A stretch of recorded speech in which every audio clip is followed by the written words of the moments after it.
Grote, how are you, sir? What's the biggest story of day one of OTAs in your mind? Well, I mean, we started to get an opportunity to see what the offensive line might look like and what they went with most of the time. Probably shouldn't surprise too many people if you've been paying attention to us. Cody Whitehair did play the center spot today.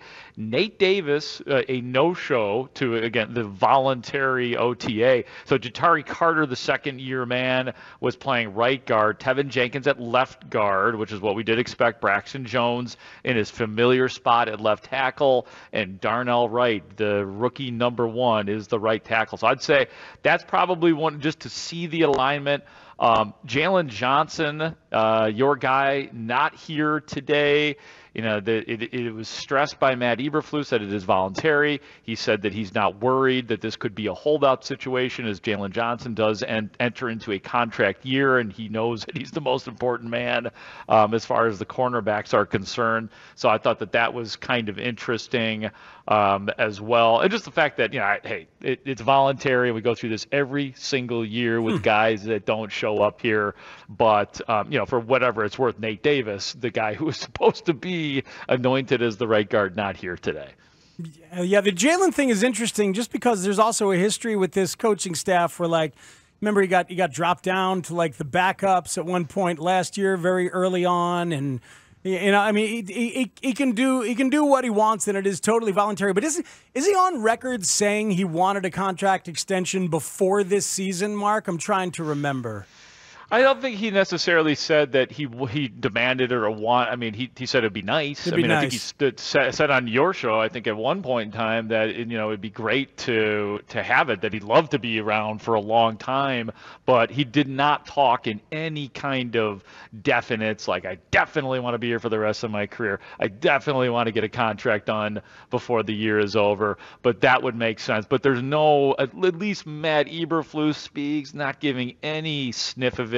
And none of the players want anything to do with talking about the guys that aren't here, just because that is an agreed upon principle in the player's contract. And so Flus wasn't going to make a big deal out of it. And, Justin Fields, as the leader of this team, being asked about guys that were not there, if it's a big deal. And he said, no, it's not a big deal. Guys like Eddie Jackson not there, right? And Darnell Mooney because they're recovering from injury. Grote, any updates on the injury status of those key bears? No updates. I mean, it sounds like they're both coming along at a pretty good pace, and the expectation is that both will be good for training camp, but nothing has been made official with either of those guys at this point. And, we assume that with Eddie Jackson, it's, the final recovery from the injury. But again, they don't have to give exact reasons as to why that they're not here today. But that's my guess, and from everything I've heard, I would expect Eddie Jackson and Darnell Mooney to both be full force by late July or whenever the official schedule comes out for training camp. I did see a note that Darnell Mooney was seen near the building over the past couple days, so he's around at least, working perhaps on the injury. All right, Danny asked for it. He mentioned it. He teased to it. We all want to know. DJ Moore and Justin Fields. Yeah, it was just so. Tell me everything. All right. So he's out there. One of the things that we noticed about DJ Moore right away was that he was on this 75-degree day, DJ Moore, wearing a big orange hoodie under his Bears jersey today. So some of us were worried about that, watching him out there and sweating. But then in watching, and there's very little scrimmaging going on during these OTAs. It's just a lot of positional groups. But once they did step up to the line, and I gave you guys the offensive line, and if you weren't here before, 3, Jones, Jenkins, Whitehair, Jatari Carter, and Darnell Wright. And on this particular play, you had Moore sprinting to the sidelines. A beautiful, I'd say about a 40-yard pass play from Justin Fields to DJ Moore. And the thing about it is that DJ Moore straight up had to completely extend and stretch out Parkins to make this very athletic, strong play. So that was definitely the highlight of the day. I hope I did it justice. I know Jeff Joniak is wandering. Wait a minute, we can't have him on here anymore. I forgot. He may better do it due diligence. But yeah, it was really good to see that play out there. by DJ Moore. Another thing that's really interesting, we just got done speaking to the quarterback, Justin Fields. And one guy, of course, he mentioned and said all sorts of nice things about DJ Moore, and it's great to have him out there, and that play was a terrific play. But it was interesting that Justin Fields, the guy that he really singled out today in terms of the talking about, was Chase Claypool. And he said, something to the effect of, I can legitimately say that this is a guy who has improved. Again, paraphrasing, seems like he's more part of the program. And you guys remember, because I think I played you guys this interview. Yes, you did. My interview with Chase Claypool last year, where he was talking about, I can't wait for the OTAs. Guess what? We are at the OTAs. I did not see him catch a football today, but it seems like Justin Fields, and we know that Justin Fields is not prone to hyperbole. If there's anything that we've learned about Justin Fields in his 2 years with the Chicago Bears, he is not overly emotional, especially during the press conferences.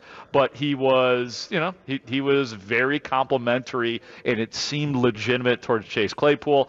I know that this is the season for talking, and we just say stuff, and hopefully it looks like that when July and September roll around. But for whatever it's worth, Chase Claypool seems to be really into the program. Well, you pointed that out, Grote, when you played us that cut. I remember talking to you about it off the air. It's like Claypool was really a guy he wanted to get the plays and learn the install. And it's not like it's a tough thing middle of the season for a wide receiver to know everything and know all their assignments in this offense. He talked about that too, in terms of there's a lot of blocking and he's not sure when. So I'll give him the benefit of that doubt. And it's interesting because if he does show up here and look better and show a different skill set and body type, the decision between him and Darnell Mooney is going to be a very, very difficult one long term.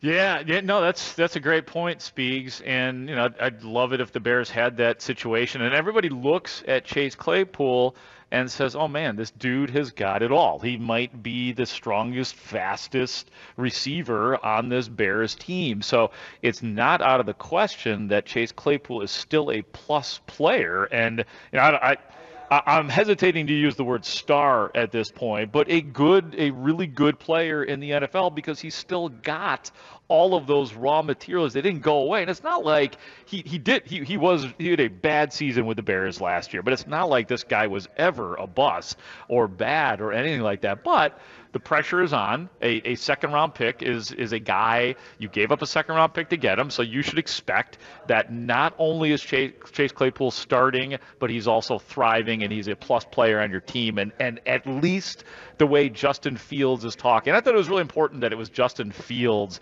that was saying this and not maybe, DJ Moore or some of his other guy. Oh, God, the guy's great. He's Justin Fields sounded like he was being real about that. And that does tell you a little bit about last year too, that since Justin Fields' eyes were so opened by Claypool in this offseason, and maybe into the practices that they've had that we haven't been able to see, it does tell you that things were out of whack last year as much as it tells you that things are better this year. Are they working out away from the Bears? Are they down in Georgia with Justin Moore, DJ Moore, or Claypool, or anybody? Yeah, I think they are, Parkins, but it was funny when we asked DJ Moore about that. He said, I want to keep that, in-house. And then Justin Fields was asked about it. He said, yeah, he worked out with some of the guys during the offseason. So I think that's standard practice. I'm not sure why DJ Moore was being a little bit coy about that, unless it's just that's really weird.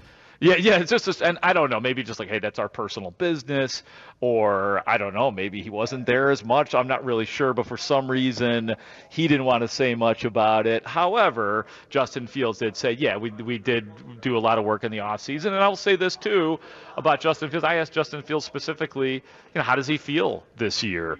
And he says he feels this is the best he's felt. He mentioned, without me asking, I did not use the word footwork, but that's the thing every single year. Flus at the beginning of that footwork, Getsy, footwork. He mentioned the footwork. He says the footwork has gotten better. Justin Fields says he feels a lot more comfortable, and you could tell it was a genuine answer, just because it would prior to this, he would not go overboard telling us how great he was and how comfortable he was. And he does seem to have that, at least on the field. I mean, he was still laid back, Justin Fields, during the press conference, understated, all of that stuff. But on the field, you could definitely see it and feel it, and he knows everything. And those are some of the words and things that he was saying, just knowing what he's doing out there. We'll talk to Nico Horner in about 8 minutes. Mark Grote with the Bears report from OTAs. I know there's no hitting. I know there's no pads. But first look at Tremaine Edmonds, the biggest free agent acquisition of the offseason. Twitter told me he had an interception. What did the play? What tell us about that play and anything else you learned from the defense out there today? It was a interception on a short pass from Fields, and it was actually the last play that we got to see out there as we were standing in one of the end zones on the fourth field, runs into the end zone. All the players are doing somersaults in the end zone. Everybody's going crazy. So it was kind of a fun scene. And then, Tremaine Edmonds spoke, and he's impressive, man. He's smart. He is one of those guys, too, who seems to, and I put this up on my Twitter, too, just him answering a question about leadership. And, sometimes when you ask guys about leadership, they'll leave that to other people, and that's not my place, and, hey, I'm new, I'm just getting to know the guys. It seems like Tremaine Edmonds is more than willing to take on a leadership role. I mean, he mentioned other guys, too, that could also accept and are leaders already. But it was nice to hear a guy saying, yeah, I want to come in here and really help this locker room.